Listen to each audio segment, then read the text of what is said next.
చూస్ Country Delight live better. ఇప్పుడే Country Delight app ని download చేసుకోండి. అందరికీ నమస్కారం. నేను Swaroopa Potlapalli. Welcome to Suman TV. మీరంతా గమనించే ఉంటారు, ఈ మధ్య జెమినీ 3D ప్రింట్ ట్రెండ్ నడుస్తోంది. ఎవరి ఫేస్బుక్ అకౌంట్ చూసినా, ఎవరి ఇన్స్టా అకౌంట్ చూసినా, చివరికి వాట్సాప్ స్టేటస్ చూసినా ఈ 3D ఇమేజెసే కనిపిస్తూ ఉన్నాయి. అయితే మీరు ఈ ఫొటోస్ కోసం అప్లోడ్ చేస్తున్న మీ ఇమేజెస్తో సైబర్ క్రైమ్స్ జరిగే అవకాశం ఉందని, అలాగే మీ ఫోటోలను పోర్నోగ్రఫీకి వాడే ప్రమాదం కూడా ఉందని సైబర్ సెక్యూరిటీ బ్యూరో హెచ్చరిస్తోంది.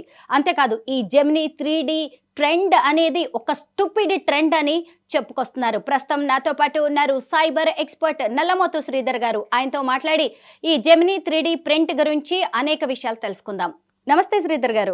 నమస్తే అండి. మీ సర్కిల్లో, నా సర్కిల్లో కూడా ఎంతో మంది ఈ జెమినీ 3D ప్రింట్ ఫొటోస్ ని అప్లోడ్ చేస్తూ ఉన్నారు, ఎంతో మురిసిపోతూ ఉన్నారు. కానీ దీనివల్ల జరుగుతున్న ముప్పు గురించి మాత్రం ఎవరూ ఆలోచించట్లేదు. అయితే నాణానికి ఇంకొక వైపు ఉన్నట్టుగా ఈ ప్రింట్ వల్ల జరిగే నష్టాలేంటో వివరించండి.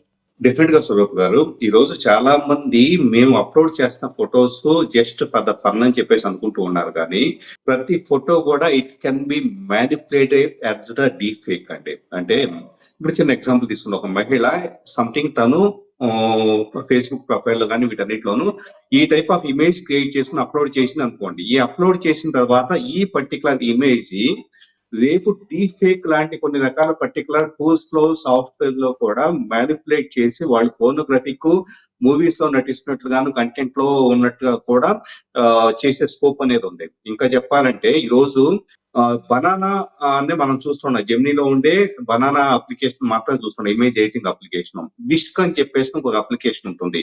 సో అది ఓన్లీ ప్రో యూజర్స్ మాత్రం ఎక్కువ అందుబాటులో ఉండటం వలన మనకి చాలా మందికి ఇంకా ఓపెన్ గా తెలియట్లేదు. విష్క్ లో ఏంటంటే ఒక పర్టికులర్ ఇద్దరు ఫోటోలు ఇచ్చేసి ఒక సీన్ మనం క్రియేట్ చేస్తున్నామంటే, ఒక సీన్ రాస్తున్నామంటే, ఈ ఇద్దరు పీపుల్ బీచ్ లో ఉన్నారు, so they are closely spending the time అని చెప్పేసి ఒకళ్ళు హక్ చేసుకున్నారని ఇలాంటిది ఏదో సీన్ ఇచ్చాం అనుకోండి. సో ఎవరి ఏ ఇద్దరు ఫోటోలు ఇచ్చినా కూడా అది ఆటోమేటిక్ గా న్యాచురల్ గా 100% వీళ్ళిద్దరు అక్కడే ఉన్నట్లుగా ఇమేజ్ తయారు చేయగలుగుతుంది. అట్ ద సేమ్ టైం దాన్ని కావాలంటే వీడియో సీక్వెన్స్ కూడా చేయగలుగుతుంది. అంటే ఇద్దరు పర్సన్స్ దగ్గరికి వస్తున్నట్లుగాను ఒక 8 to 10 సెకండ్స్ వీడియో క్లిప్ ను కూడా తయారు చేయగలుగుతూ ఉంటుంది. అంటే మనుషుల యొక్క లైఫ్స్ వచ్చేటప్పటికి ఆర్టిఫిషియల్ ఇంటెలిజెన్స్ వలన పబ్లిక్ డొమైన్ లోకి వెళ్ళిపోయినాయి. ఈ రోజు ఎలాంటి సెక్యూరిటీ, ఒకప్పుడు చాలా మంది వచ్చేటప్పటికి ఫేస్బుక్ లో ప్రొఫైల్ లాక్ పెట్టుకోండి, అక్కడ ఫోటోలు అప్లోడ్ చేయొద్దు, ఇక్కడ ఫోటోలు అప్లోడ్ చేయొద్దు అని చెప్పి ఒక రకమైన స్టేజ్ కి వచ్చిన తర్వాత ఇప్పుడు అప్లోడ్ చేసినా చేయకపోయినా మీ తరఫున ఎవరు అప్లోడ్ చేస్తారు? మీరే ఇలాంటి 3D ఇమేజ్ లాంటి వాటిలో ఏదో కొత్త టూల్ వచ్చింది, నేను ట్రై చేద్దాం, మీరు అప్లోడ్ చేస్తూ ఉంటారు. సో స్వరూప్ గారు, ఇంకో రియల్ లైఫ్ ఛాలెంజ్ ఏంటంటే ఆర్టిఫిషియల్ ఇంటెలిజెన్స్ కి భారీ మొత్తంలో డేటా కావాలి. ఎలా కావాలి? ఒక మనిషి ఫీచర్స్, సౌత్ ఇండియన్ పీపుల్ ఎలా ఉంటారు, వాళ్ళ ఫేస్ కట్స్ ఎలా ఉంటుంది, కలర్ టెక్స్చర్ ఎలా ఉంటుంది, స్కిన్ టోన్ దగ్గర నుంచి ఎవ్రీథింగ్, వాళ్ళ ఫిజిక్ దగ్గర నుంచి ఎలా ఉంటుంది అన్నదో ఉదాహరణకి artificial intelligence for the sake of training కొన్ని ఫొటోస్, వీడియోస్ కావాలి అనుకోండి. వాళ్ళు ఏం చేస్తారు, ఏదో ఇలాంటి ఒక ఫీచర్ తీసుకొచ్చి you can use this feature అని చెప్పేసి ఫ్రీ ఆఫ్ కాస్ట్ అని చెప్పేసి అన్నప్పుడు ఆటోమేటిక్ గా ప్రాంప్ట్ తీసుకొచ్చి ప్రతి ఒక్కళ్ళు మనం అప్లోడ్ చేసుకున్న తర్వాత మనమంతా కూడా మన డేటా, మన విజువల్ డేటా, మన ఫొటోస్ అంతా కూడా వాళ్ళ artificial intelligence, machine learning algorithm కి ఒక టూల్ గా ఉపయోగపడుతూ ఉన్నాయి. ఏం చేస్తుంది, ఇక నుంచి రేపు ఎప్పుడైనా కూడా ప్రాంప్ట్ లో నేను ఒక 30 years ఏజ్ ఉన్న ఈ పర్టికులర్ సౌత్ ఇండియన్ గారు, హైదరాబాద్ కు సంబంధించిన వ్యక్తి ఈ విధంగా తయారు చేయి అని చెప్పేసి ప్రాంప్ట్ ఇచ్చాను అనుకోండి, ఆటోమేటిక్ గా ఇట్ కెన్ క్రియేట్ అంటే సిమిలర్ గా ఈ ఫీచర్స్ వచ్చేలాగా చేస్తూ ఉంటుంది. అంటే మనం అప్లోడ్ చేస్తున్న data for the sake of training ఉపయోగపడుతుంది. అంటే మనం ఫ్రీ సర్వీస్ పేరు మీద మన మీద సరదా కోసం అనుకుంటున్నంతా కూడా వాళ్ళ మ్యానిపులేషన్ కోసం, మిస్యూజ్ కోసం ఉపయోగపడే ప్రమాదం ఉందన్న విషయం కూడా ఇక్కడ గుర్తుపెట్టుకోవాలి. శ్రీధర్ గారు, ఈ మధ్య కాకినాడ ఎంపీ గారి ఫోటోల్ని వాడి 90 లక్షల వరకు కొట్టేశారు ఈ సైబర్ కేటుగాళ్ళు. అలాంటిది ఇంకా కామన్ మ్యాన్ కి ఇంకా థ్రెట్ ఉంటుంది కదా? ఖచ్చితంగా. ఎందుకంటే ఈ రోజు ఆధార్ కార్డుల దగ్గర నుంచి, పాన్ కార్డుల దగ్గర నుంచి ప్రతిదీ కూడా ఈ జెమినీ బనానాలో, అంటే 3D ప్రింట్ ఎలా అయితే జనాలు సర్క్యులేట్ చేస్తున్నారు, ఈ 3D ప్రింట్ కూడా జెమినీ బనానా ఫీచరు. సో దాంట్లో ఒక ఆధార్ కార్డ్ తయారు చేయమని చెప్పేసి నా ఫోటో ఇచ్చాననుకోండి. అది automatic Aadhaar card as it ఈస్‌గా తయారు చేయగలుగుతుంది. అది ఫేక్ ఆధార్ కార్డ్ తయారు చేయగలుగుతూ ఉంటుంది. సో, వ్యక్తి ఉన్నా లేకపోయినా ఉదాహరణకి మీ ఆధార్ కాపీ నా దగ్గర లేదండి. చిన్న ఎగ్జాంపుల్‌గా. సో, మీ ఆధార్ నంబరే తెలిసిందనుకోండి. సో, నేనేం చేస్తాను, మీ ఫోటోని బేస్ చేసుకొని ఒక నంబర్‌ని బేస్ చేసుకొని ఒక ఫేక్ ఆధార్ క్రియేట్ చేసేసి నేను లోన్స్ తీసుకోవచ్చు. నేను వేరే వాళ్ళ దగ్గర నుంచేసి డబ్బులు డిమాండ్ చేయొచ్చు. ఏదో ప్రొఫైల్ పిక్ పెట్టేసి ఇంకో రకంగా డబ్బులు డిమాండ్ చేయొచ్చు.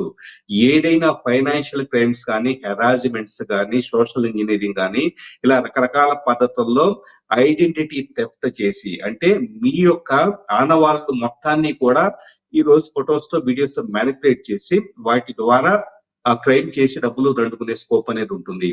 ఒకప్పుడు ఇదంతా చేయాలంటే ఫోటోషాప్ లాంటివో ఇంకా రకరకాల కొద్దిగా కాన్వాన్ ఇలాంటి వాటిలో చేయాల్సి వచ్చేది. కానీ ఇప్పుడు ఏమైంది చాలా ఈజీగా జస్ట్ ఏఐలో ఒక చిన్న ప్రాంప్ట్ ఇచ్చేసి నాకు ఇలా కావాలి అని చెప్పేసి కనుక విత్ డైమెన్షన్స్ తో సహా పారామీటర్స్ తో సహా బ్యాక్గ్రౌండ్ ఏ ఉండాలి, లైటింగ్ కండిషన్స్ ఎలా ఉండాలి ఇలాంటివంతా ఇచ్చినప్పుడు యాజ్ ఇట్ ఈస్ ఇమేజ్ అనేది తయారు చేసిన తర్వాత దాన్ని ఈ ఐడెంటిటీని బేస్ చేసుకొని క్రైమ్ చేసే స్కోప్ అనేది ఉంటుంది. కాబట్టి ముందు ఖచ్చితంగా సైబర్ క్రైమ్స్ డిపార్ట్మెంట్స్ ఖచ్చితంగా చాలా స్ట్రెంథన్ కావాల్సి ఉంటుంది. నిజమైన ఆధారాల ఇలాంటివన్నీ లేదా ఫేక్ గా ప్రొడ్యూస్ చేస్తున్నారా?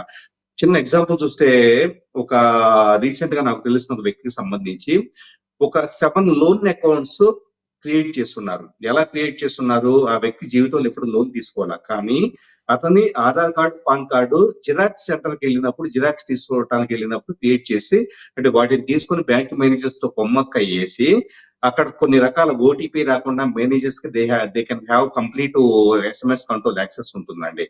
సో టెక్నికల్ గా ఎవ్రీథింగ్ ఎలా చేయొచ్చు అన్న దాని మీద ఒక సీక్వెన్షియల్ గా ఎగ్జిక్యూట్ చేసి 7 లోన్ అకౌంట్లు పెట్టున్నారు. అతనికి తెలియకుండా 3-4 సంవత్సరాల నుంచి ఆ లోన్ అకౌంట్లు నడుస్తూ ఉన్నాయి.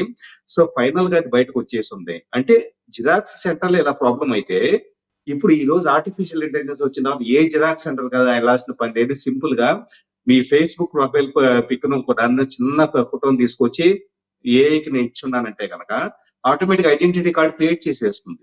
శ్రీధర్ గారు, ఇప్పటికే ఏఐతో ఏది ఒరిజినల్ ఏది ఫేక్ అనేది తెలియట్లేదు. ఇప్పుడు ఈ జెమినీ 3D ప్రింట్ అనేది ఇంకా కొత్త కష్టాలను తీసుకొస్తున్నట్టే కనిపిస్తోంది. జనం ఇప్పటికే దీని మోజులో పడిపోయారు. ఇక నుంచైనా ఎలా జాగ్రత్త పడాలంటారు? అంటే ఒకటండి సౌరభ్ గారు, ఏది వచ్చినా కూడా నేను చూస్తుంది ఏంటంటే ఒక గొర్రెల మందలాగా అలా కామెంట్ చేయకూడదు, కానీ ఖచ్చితంగా ఇప్పుడు కాదండి. నేను చాలా దాదాపు 15 ఏళ్ల నుంచి చూస్తూ ఉన్నాను. కొత్తదేదో వచ్చింది అనగానే టకటక వాళ్ళు చేశారు కదా నేను చేద్దాం. కనీసం ఒక సొంత ఇంటెలిజెన్స్ ఇది చెయ్యాలా, అవసరం లేదా, దీనివల్ల మనకు వచ్చే ఉపయోగం ఏంటి అని చెప్పేసి ఒక చిన్న ఇది కూడా లేకుండా కటౌట్లు పెట్టుకోవటం. కటౌట్ నిజంగా ఉన్న దానికి ఇప్పుడు లేని దానికి విలువ ఎక్కడుంది చెప్పండి? ఒక హీరోకి కటౌట్ ఉంటే ఒక వాల్యూ ఉండేది. ఇప్పుడు ప్రతి ఒక్కళ్ళు మా కటౌట్లు కడుతున్నారని చెప్పేసి ఫోటో పెట్టేసేసుకొని అంటే దాని వలన నిజంగా ఏం వస్తుంది అందరూ కూడా అర్థం కాకుండా అప్లోడ్ చేస్తూ ఉన్నప్పుడు ప్రైవసీ సెక్యూరిటీ ఆస్పెక్ట్ చూస్తే ఖచ్చితంగా ప్రమాదం ఉంటుంది. యూరోపియన్ యూనియన్ లో జర్మనీ గాని, ఫ్రాన్స్ గాని, బ్రిటన్ గాని రకరకాల దేశాలు వచ్చేటప్పటికి అక్కడ ఉండే పౌరులు ఇలాంటి కంటెంట్ అప్లోడ్ చేయాలంటే కనుక ఫస్ట్ ఆలోచించేది ప్రైవసీ గురించి. నా ఐడెంటిటీ ఎక్కడైనా ప్రమాదం ఉంటుంది కాబట్టి నేను అప్లోడ్ చేయను అని చెప్పేసి దే హ్యావ్ కంప్లీట్ అండర్స్టాండింగ్. కానీ మనం ఏం చేస్తామంటే పక్కన ఫ్రెండ్ ఎవరో ట్రై చేస్తారు. సో ఆటోమేటిక్ గా గూగుల్లో వెతికి పట్టుకొని మనం కూడా ట్రై చేద్దాం, ఫోటో అప్లోడ్ చేద్దాం అని చెప్పేసి ట్రై చేస్తూ ఉంటారు. కానీ దీని వలన డేటా మైనింగ్ అవుతుంది. ప్లస్ మీ ఫొటోస్, వీడియోస్, ఈ విజువల్ ఐడెంటిటీ రేపు సైబర్ నేరస్తులు చాలా కాపు కాసి ఉంటారండి. ఎక్కడ ఎంత భారీ మొత్తంలో డేటా దొరుకుతుందా, ఆ డేటా ద్వారా ఎలా మ్యానిపులేట్ చేద్దామని చెప్పేసి కాపు కాసి ఉంటారు. రేపు మీ ఫొటోస్ వీటన్నిటిని ఫొటోస్ ని క్యాప్చర్ చేసి వీటిని మోడిఫై చేసి ఏఐతోనే మళ్ళా రేపు ఐడెంటిటీ థెఫ్ట్ లో డబ్బులు డిమాండ్ చేయడం అనే ప్రమాదంలో ఉన్నాను. ఉదాహరణకి ఇదే వ్యక్తిని మీ ఫ్రెండ్ ని ఎవరినో కూడా కూర్చోబెట్టేసేసి హాస్పిటల్ బెడ్ మీద ఉన్నట్టు ఒక ఫోటో తయారు చేశారు అనుకోండి, ఎవరికైనా పంపిస్తే నమ్ముతారు కదా. ఇప్పుడు ఏంటి, ఫేస్ ఫీచర్స్ దగ్గర నుంచి నేను సీన్ క్రియేట్ చేస్తాను. అలాగా సంథింగ్ ఏదో ఒక పాపులర్ హాస్పిటల్లో ఉన్నట్లుగాను, పక్కన సెలైన్ బాటిల్ పెట్టి ఉన్నట్లుగాను, ప్లస్ అతను కొద్దిగా రెస్పిరేటరీ ఇష్యూస్ ఉన్నట్లుగా ఇవన్నీ కూడా నేను క్రియేట్ చేసి మాస్క్ పెట్టినట్టుగా అన్ని రకాలుగా ఆక్సిజన్ పెట్టినట్టుగా ట్రై చేసి ప్రాంప్ట్ ఇస్తే గనక అది తయారు చేసి ఇస్తుంది. ఇప్పుడు ఇదే ఫోటోని నేను ఎవరికన్నా పంపిస్తే గనక ఆటోమేటిక్ గా నేను ప్రమాదంలో ఉన్నాను, అర్జెంట్ గా ₹1,00,000 డబ్బులు వేయండి అంటే గనక అక్కడి నుంచి అకౌంట్కి వేస్తారు కదా. అంటే మీరు అప్లోడ్ చేసే ప్రతి ఫోటో గానీ, ప్రతి వీడియో గానీ, ఏఐతో జనరేట్ చేసే ప్రతిదీ కూడా it is vulnerable to have more cyber crimes.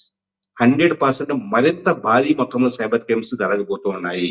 Me identity గురించి దయచేసి ప్రతి ఒక్కళ్ళు సోషల్ మీడియాలో ఈ 3D ప్రింట్లు రేపు చాలా భారీ మొత్తంలో కొత్త ఫీచర్స్ రాబోతూ ఉన్నాయి. అన్ని ఏఐ ప్లాట్ఫామ్స్ చాట్ జీపీటీ గానీ, జెమినీ గానీ, క్లాడ్ గానీ ఇలాంటివన్నీ కూడా కొత్తవి తీసుకొస్తూ ఉన్నాయి. ఏదో కొత్తది వచ్చింది నేను ట్రై చేద్దాం అనే పద్ధతి కాకుండా దీనివల్ల నాకెంత రిస్క్ ఉంటుంది అన్న విషయాన్ని ఆలోచించి జాగ్రత్తగా అప్రమత్తంగా ఉంటేనే, ఇది లేకపోతే కనుక మీ డేటా మొత్తం కూడా సైబర్ నేరస్తుల బారిన పడుతుంది. అట్ ద సేమ్ టైం మీరు భారీ మొత్తంలో డబ్బులు నష్టపోవాల్సిన పరిస్థితి కూడా ఏర్పడుతుంది. చూశారు కదా, ఈ జెమినీ 3D ప్రింట్ వల్ల ఎంత ప్రమాదం పొంచి ఉందో. అందరూ ఇమేజెస్ అప్లోడ్ చేస్తున్నారు, చాలా బాగున్నాయని మీరు వాళ్ళందరినీ ఫాలో అవుతూ మీ పర్సనల్ ఫొటోస్ని ఈ టెక్నాలజీకి అప్పగించారు అంటే మీ జీవితాన్ని ప్రమాదంలోకి నెట్టినట్టే. Thank you so much Sridhar గారు. Thank you.